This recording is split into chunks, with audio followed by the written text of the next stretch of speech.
می‌خواهید شبکه‌های ما را دستگیری کنید؟ می‌توانید از متخصصان کسبی شبکه حکمت گرافیکای ویدیویی درخواست کنید یا ترجمه متن‌ها از زبان‌های انگلیسی و روسی و عربی به تاجیکی، ثبت کسبی آواز و دوبلاژ نوارها. همچنین می‌توانید رکلام مال و محصولات خود را در شبکه‌های ما جای دهید. برای معلومات مفصل به واتساپ و ایما نوشته کنید. دستگیری شما بهر بهبودی فعالیت ماست. همه شما با موضوعهایتان سر و کار دارید. مشغول تجارت، محاسبه، خریداری خانه‌ها، ماشین‌ها، تجارت و مشغول هر چیز دیگری هستید. اما زمانی که در مورد خدا، دین، زندگی و اخلاق سخن گفته شد، زود میگویید باید بروم. برای این گونه چیزها وقت ندارم. حال چگونه بدانیم که خدا وجود دارد؟ چگونه بدانیم که خالق وجود دارد؟ دلیل اول، خدا علت تمام موجودات است. یک ملحد به این عقیده هست که جهانی هستی از هیچ چیز و توسط هیچ نیرویی به وجود آمده است. لیکن یقینا این طرز فکری بی مفهوم است. از هیچ چیزی به وجود آمده نمیتواند. پس این کائنات از کجا آمد؟ چرا این کائنات وجود دارد به جای اینکه هیچ چیزی نباشد؟ باید سبب، علت وجود داشته باشد که این کائنات به خاطرش پیدا شده باشد. ما دلیل خود را چنین خلاصه میکنیم. یکم، هر چیزی که شروع به پیدایش میکند سبب دارد. دوم، کائنات شروع به پیدایش کرد.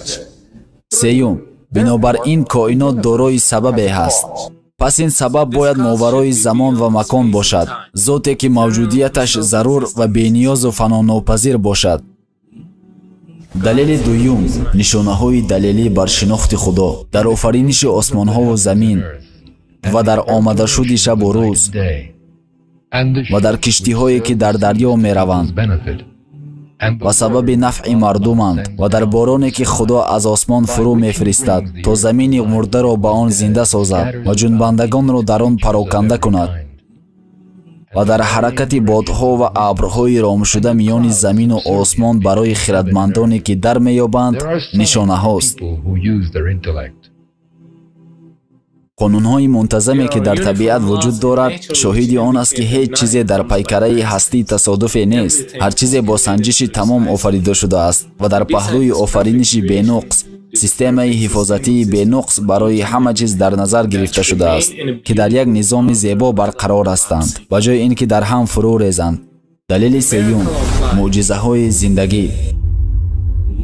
علم تعریف برای چگونگی با وجود آمدن زندگی ندارد و یا اینکه چه چیزی باعث می شود که جانداران بمیرند، یعنی دلیل برای مرگ انسان‌ها ندارند. اگر قلب کسی از کار بماند عوضش کنید، دوباره او را زنده کنید. شما این توانایی را ندارید. شما زندگی انسان‌ها را کنترل کرده نمی‌توانید. شما حتی دلیل به وجود آمدن زندگی و مرگ را نمی‌دانید. دلیل زنده شدن و مردن الله یکتاست و به همتاست. دلیل چهارم، اگر خالق وجود نمی‌داشت، دلیل برای زندگی وجود نمی‌داشت. آفتاب وجود دارد تا نور و انرژی حاصل کند. درختان وجود دارند تا میوه و اکسیژن حاصل کنند.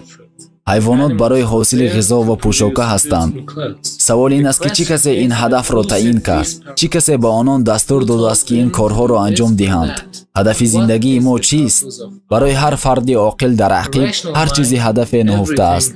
یقینا برای هدف اینجا هستیم و خالقی که وجود دارد که این هدف را برای ما تعیین نموده است. یک انسان صرف نظر از این که کی هست، کجا هست و یا چی میکند، این حس کنجکاوی را دارد. میخواهد بداند که چرا من اینجا هستم، چطور اینجا آمدم، آیا هدفی دارم و اگر هدفی هست پس آن هدف چیست؟ یگانه کسی که واقعا قادر به جواب دادن این سوال است خود پروردگار است. اگر خدای هست پس اوست که هدف آفرینش ما را برای من بیان کند و بگوید که این زندگی برای چیست. الله متعال از زمان آدم علیه السلام تا همکنون برای مردم نشان داده است که از آنها چی میخواهد و این یک چیز بسیار ساده است و آن این است که عبادت باید خاص برای الله متعال باشد بدون شرک آوردن. در حقیقت ما این زندگی را امتحان از جانب الله متعال می‌دانیم. به همین خاطر است که تولد شدیم و به همین خاطر است که میمیریم، به خاطر که آغاز و انجام برای ما وجود داشته باشد تا در این مدت امتحان شویم.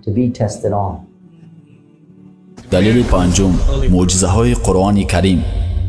معجزات بشماری از صناعت مختلف عالم در قرآن کریم وجود دارد و همه‌شان گواهی آنند که قرآن کلام پروردگار عالمیان است. بیشتر از 1000 آیت در قرآن کریم وجود دارد که از علم سخن می‌کند. بعد از هر حقیقت علمی این سوال را مطرح کنید که چی کسی می‌تواند این سخن را در قرآن کریم بیان کند؟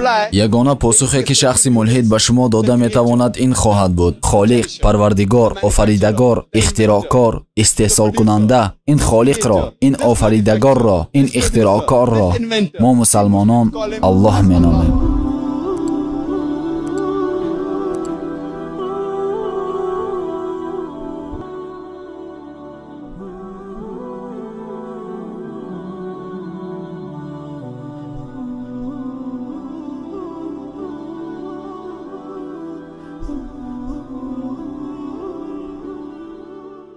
از آنچه راضیتان دادیم در راه الله صدقه کنید پیش از آن که یکی از شما را مرگ فرا رسد و بگوید: ای پروردگار من، چرا مرگی مرا اندکی به دیرتر نینداختی تا صدقه دهم و از شایستگان باشم؟